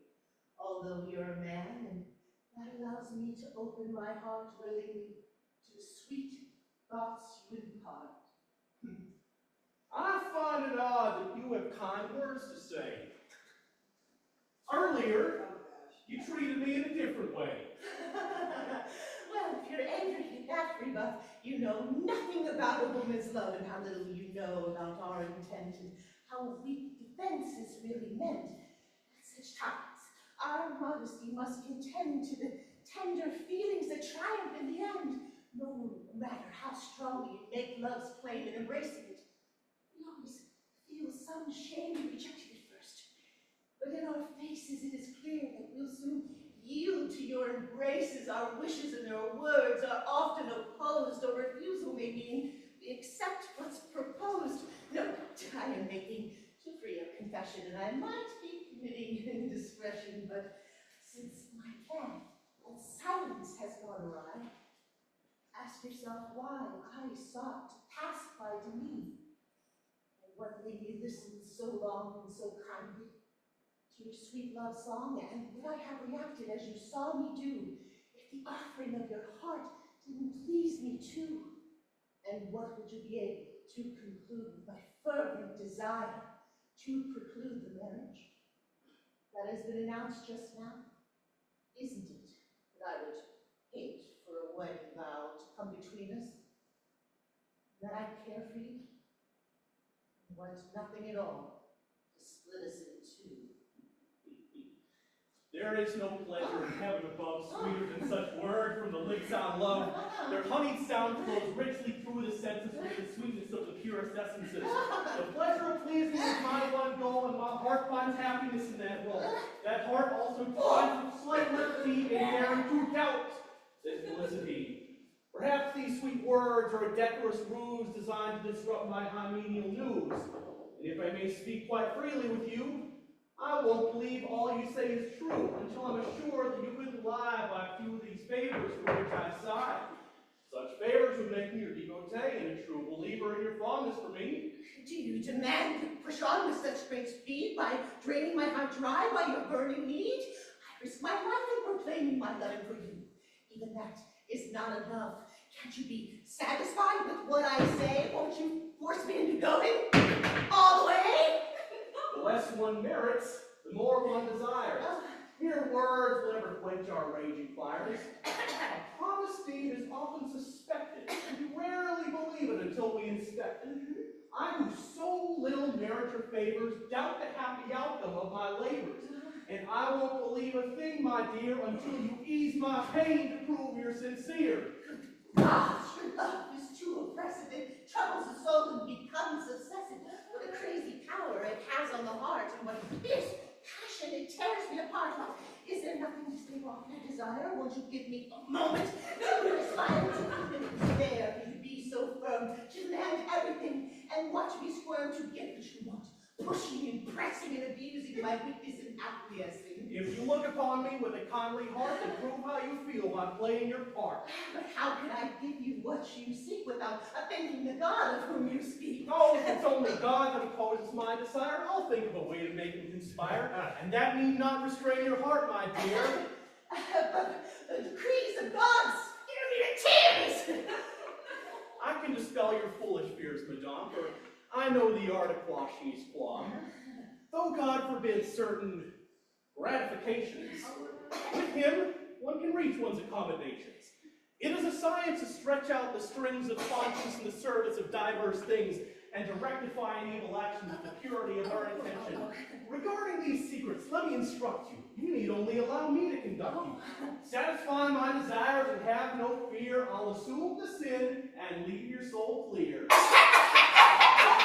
Ah, there's a wet cough, madame. Yes, it is a torment. Would it help to have a licorice or mint? It's an obstinate illness, but now I see that all the mints in the world won't help me. It's certainly troublesome. That's for sure. Your scruples, at least, are easy to cure. You can be sure that I'll keep things quiet. A deed is evil only if men spy it. The noise of the skin is the source of offense. There is no sin if one sins in silence. At last, I see I am forced to go astray, and I must consent and let you have your way. For I cannot hope short of the deed. But you be willing and content to concede. It is very hard to be forced to do it, but in spite of myself, I'll stoop down to it. And since you persist in making me obey, and since you refuse to believe what I say, and since you demand more convincing proof, I'll have to give in and quit acting aloof. But if my action causes anyone grief, the blame be on him who refused to believe. The fault is most certainly none of mine. Yes, madame, I agree, and that is fine. Oh, please, pick out the door and see. I beg you that my spouse isn't spying on our rendezvous. Why do you care what he sees or where he goes? He's a man who loves to be led by the nose. Our truths are something he's proud of achieving, and he'll watch us go to it without believing. No matter, please go take a look outside. I would hate to think he's got someplace to hide. There, I swear, is an abominable man. I don't get it. What's his plan? How now? Not so soon. Happy fun. Get back under there. We've only just begun. Wait till the end to be completely sure. And don't put your faith in your conjecture. That man, I swear, is a vile animal. Oh, Lord, don't believe the lies people tell. Behold, be convinced before you concede. Cautious men shun the slips that come with speed.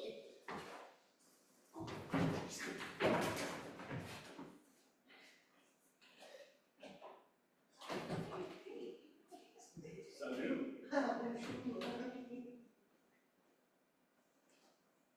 Voulez-vous coucher avec moi ce soir?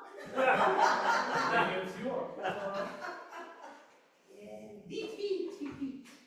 All things conspire, madame, for my contentment. I've closely examined the whole apartment. No one is around, and to my heart's delight. Hold on! Your desires are too quick to ignite. You mustn't let passion be overdone. Oh, man of blessings, you wish to give me one. How temptation has overtaken your life You'd marry my daughter and covet my wife? Oh, I've doubted your word for quite a long while, and I've always suspected you'd change your style. But now I've enough to give me my proof. I am fed up, and I want no more, Tartuffe! I didn't want to act this way, but I was forced into the part I play. What you no, let us have no to do. You must get out of my house without more ado. Oh, my This is no time for sly repartee. Leave my home immediately. You must leave, who speaketh the master. The house is mine, and you better learn fast, or I will show you that the senses will take a fight with me using this cowardly trick. Then it will get you nowhere to insult me, and then I will punish your falsity, avenge God's wounds, and make you grieve for talking here about forcing me to leave. Laurent! Laurent, LOV! Oh boy, I should have left it alone. What is he saying and what is he after? I'm ashamed to say this is no time for laughter. Why? Oh, I see my error by what he said. I gave him my land. Gave What him? was wrong with my head? You gave him? Yes, and they can't be restored. There's something else that troubles me more. What is that? I'll tell you soon. But first, there's a certain box I want to find upstairs. Oh, Where are you rushing? oh, who knows? It might make sense if we would begin with a conference where we can talk about everything that's happened lately. That box of papers troubles me greatly. More than all the rest, it's cause for distress. Why are those papers so important to possess? Well, my unfortunate friend, Argus, when he put them into my hands, swore me to secrecy. He chose to rely on me when he fled, and those papers, according to what he said, are crucial to both his life and his wealth. Then why didn't you keep them to yourself? Oh, it was a matter of conscience, you see. So I consulted Tartuffe in secrecy, and his arguments came to persuade me that I should give him the box for security, so that I could have an excuse on demand, and with this subterfuge on hand, I might, with my conscience, muddle through by swearing to things that I knew weren't true. You're in trouble, judging by all appearances.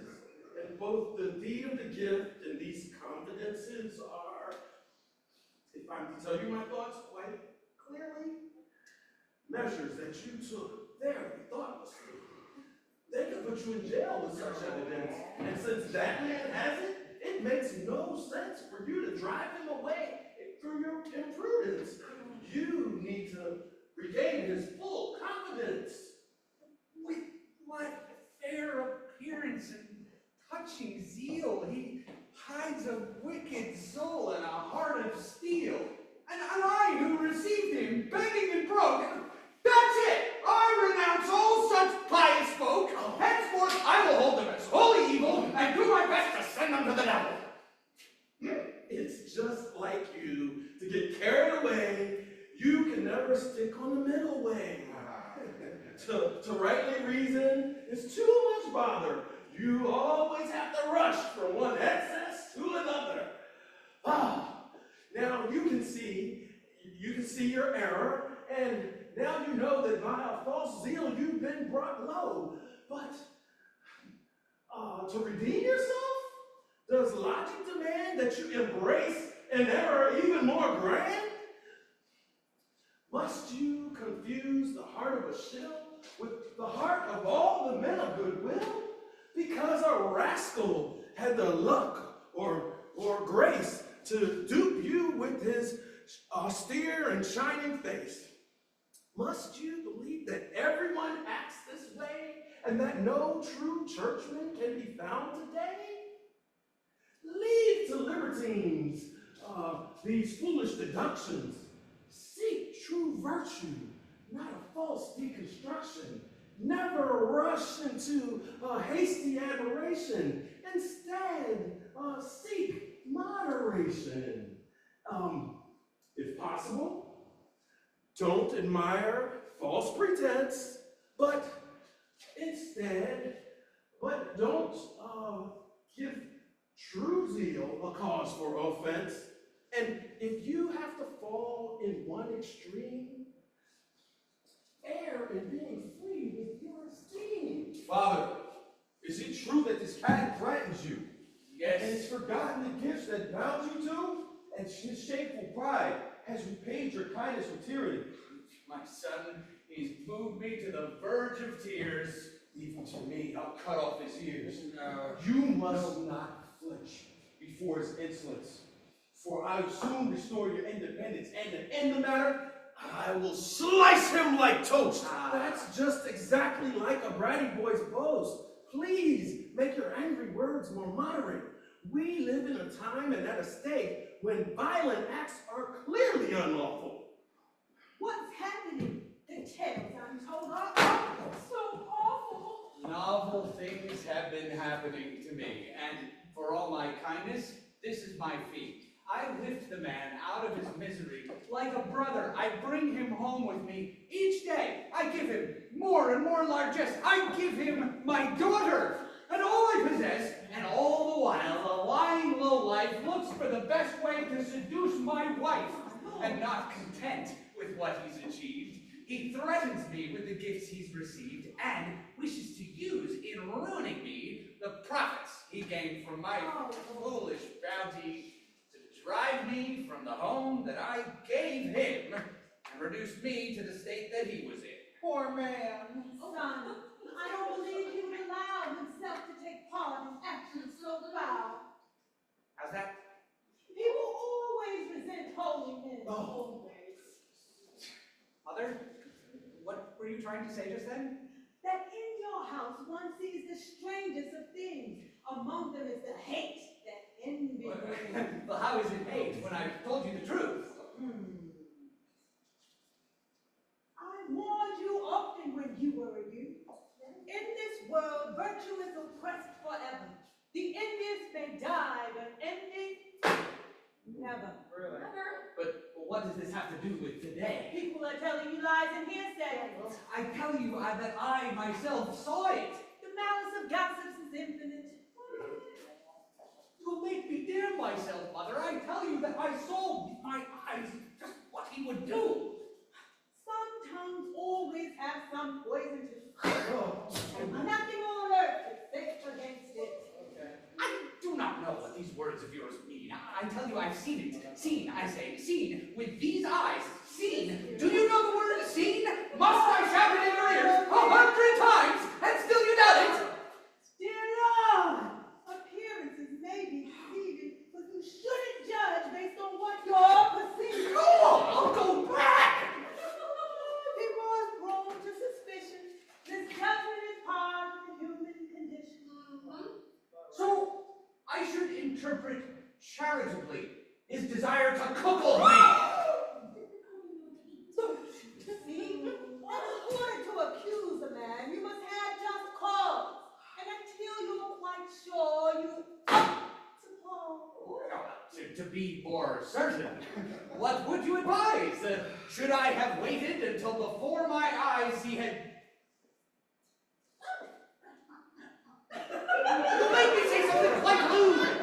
I'm sure that a holy zeal has imbued his soul, and I cannot begin to believe that he would bring himself to cheat or deceive. Believe me, I am now so angry that if you were not my mother, I am not sure what I would do. This is fair payment for what we received. You wouldn't believe us now, you're not believed.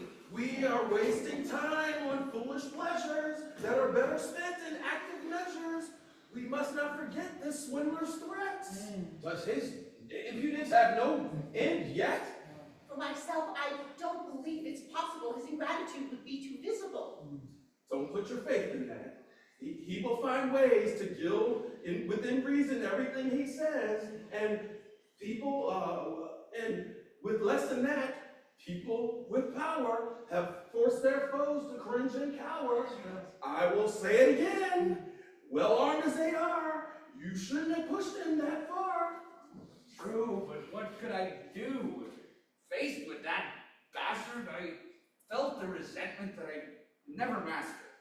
I deeply desire to arrange some peace, but some shadow of peace between you, however untrue. If I'd known that he possessed such arms, I never would have set off these alarms, and my... Who is this man, and what does he want? Go and see. I don't want to have anyone visit me. Hello, my dear sister. Could you please see if your master is in? Yes, company, and I doubt we'll be able to see you now. I have not come to cause a row. I don't think my presence would displease him. I come, in fact, to put him at ease. Your name? Oh, tell him only that I come for Monsieur Tartuffe, and to give him cheer. It is a man who has come quite civilly on behalf of Monsieur Tartuffe to see, he says, to your pleasure. He perhaps has come to reconcile us? How should I behave? What should we discuss? Don't let your anger appear, and if he speaks of a deal, make him be clear.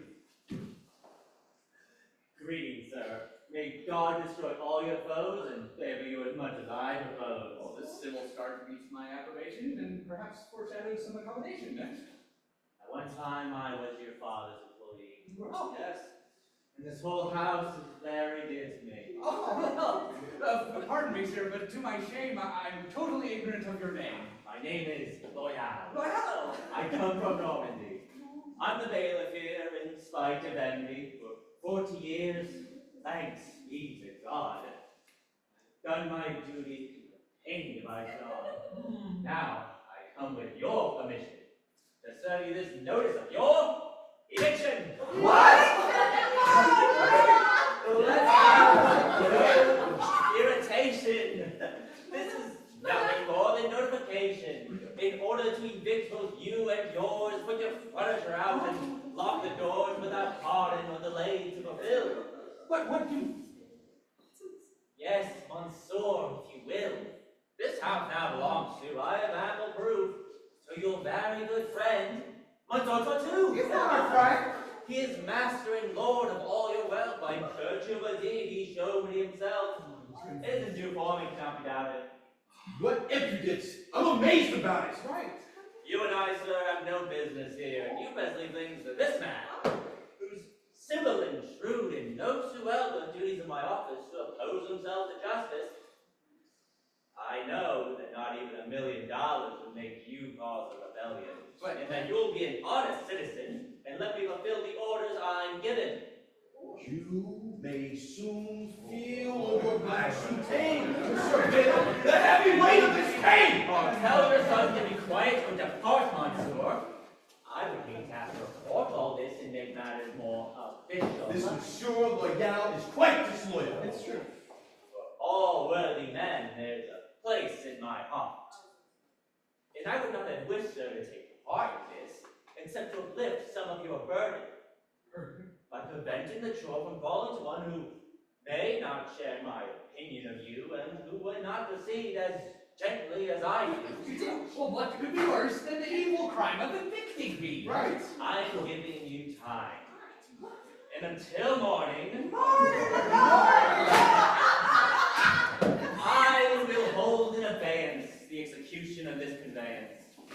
I shall only come with 10 of my boys to spend the night without scandal and noise. 10 bucks. But for the sake of form, please bring to me, before you go to bed, the keys to your door.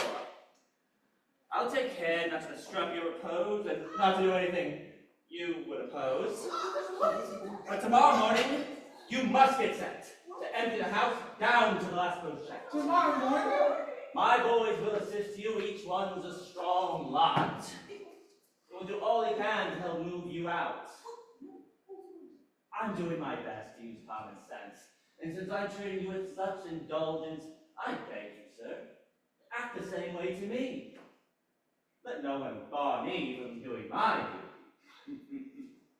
Well, with a happy heart, I would at once pay the last 100 francs I have today for the power and pleasure of hitting his snout with one absolutely sensational clout. Don't make things worse. My hand itches to get in a fight with these sons of bitches! I think it might become you to have your front line. We These wicked words are no condemnation. And let me do that as soon as I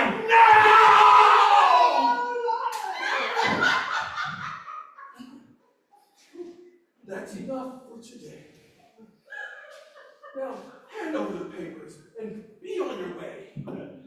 Until later then. Heaven keep you in joy. May it confound you and your employer. Oh, fuck you! There, Mother. If you admit now that I was right, you can judge the rest by this writ. You know now that he can lie. It's as if a bolt was struck from the sky. You're wrong to complain and wrong to blame him. These are just the orders of your seraphim. Oh, and by his charity, he wants to remove every obstacle between you and God's love. Oh, stop it. Now, I'm always saying that to you. We ought to consider what to do. We must expose this man's insolent acts and deeds and validate all the contracts. I agree. His disloyalty will see too plain if he tries to use it for personal gain. I'm sorry, sir, that I've come to distress you, but certain dangers may soon oppress you. A friend whose love for me is deep and true, and who knows how much I care about you, has had enough courage to violate in secrecy the affairs of state, and has just now sent me word that you might be well advised to take some flight. What? The villain who has been imposing on you has gone to the prince to accuse you too. Placed in his hands like a blade of hate the vital papers of a traitor of state, which he says you kept in secrecy despite the duties of aristocracy. I don't know the details of the alleged crime, but a warrant against you has been signed. He himself is assigned to assist those who will soon come to make the arrest.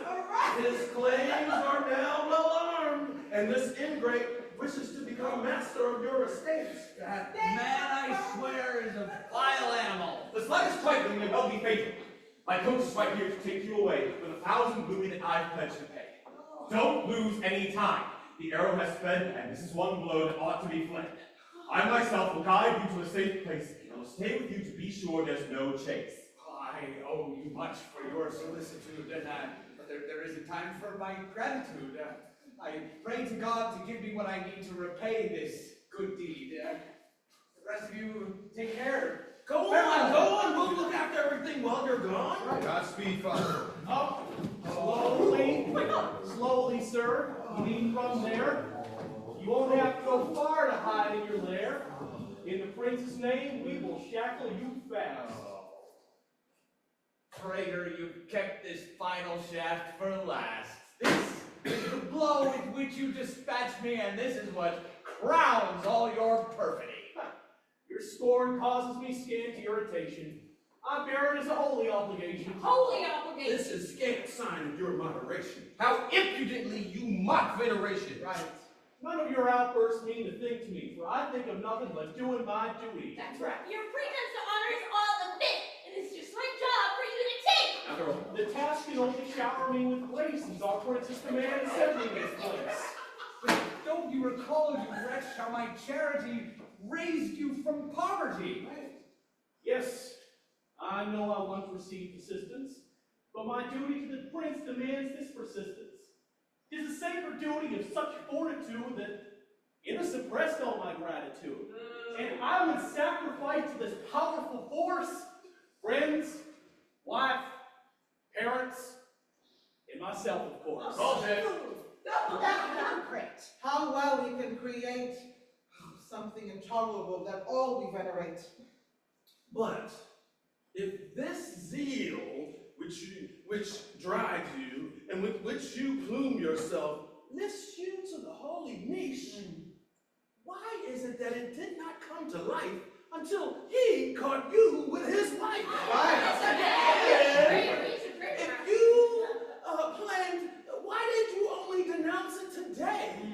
After honor drove him to chase you away. And I don't mean to claim that the gift of his estate should distract you from duty's dictates, but if you plan to reveal this treason here, why were you willing to take his wealth back there?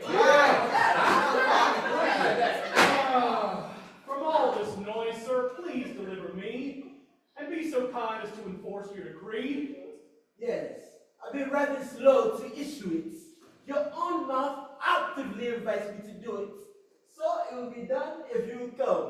straight to jail. That would be a new home.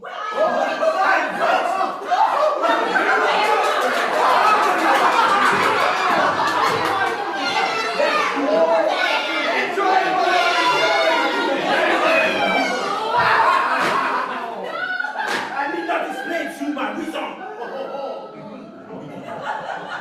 Calm yourself, sir. After passions of such needs, we're ruled by a prince who's a foe to deceit. A prince whose eyes can read what the soul has reaped and can't be fooled by hypocrites. Blessed with a fine discernment, a great heart that can see the whole picture, not just each part. Nothing can drive him to exaggeration. His firm reason clings to moderation. He confers on men a worth of mortal glory, but that zeal is not blind, no prematory. And his love was true, is not to his eye, from the power of falseness to horrify.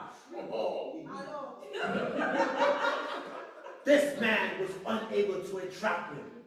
His defenses are sound with such snares and rapid.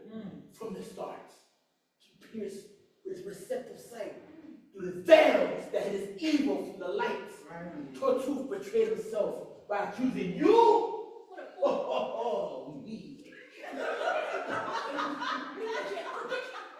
And divine justice revealed his true colors to the prince as an infamous child. I knew it. These deeds under another name were so bad that the record they made was wholly black, and Satan might use him as his almanac. In short, the king was revolted to see his ingratitude to you and his loyalty to his other crimes. He's allowed it so that everyone can see his audacity's evil limbs and then see him required to make amends. All the papers which the wretch has pawed through are here taken away and returned to you. The rich stay rich! With his sovereign power, the prince abrogates the contract by which you gave away your estates. Finally, he pardons that secret offense which was committed through benevolence. This is the reward for the courage you showed in support of his rights in the late episode. And to demonstrate that when least expected, one's past deeds may be recollected. That he may never forget a good deed, and that good outweighs evil in times of need.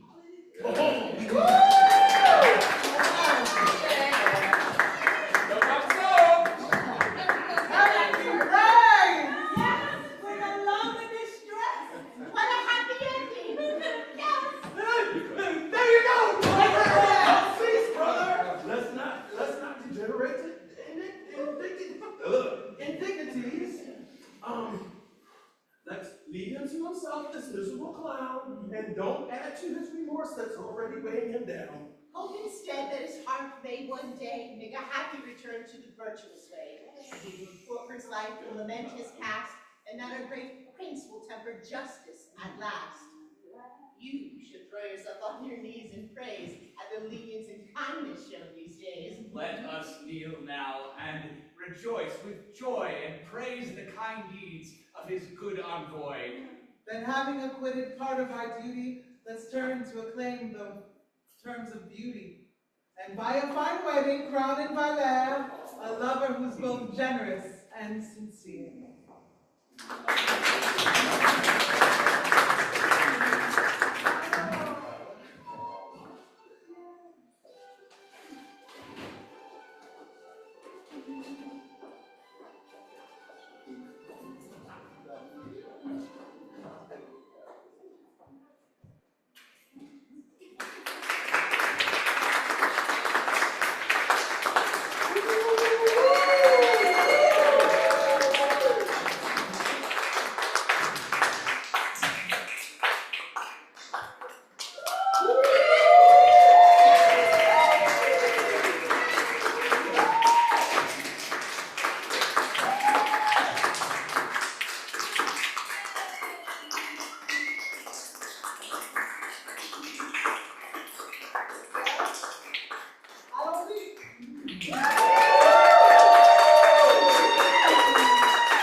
we're done.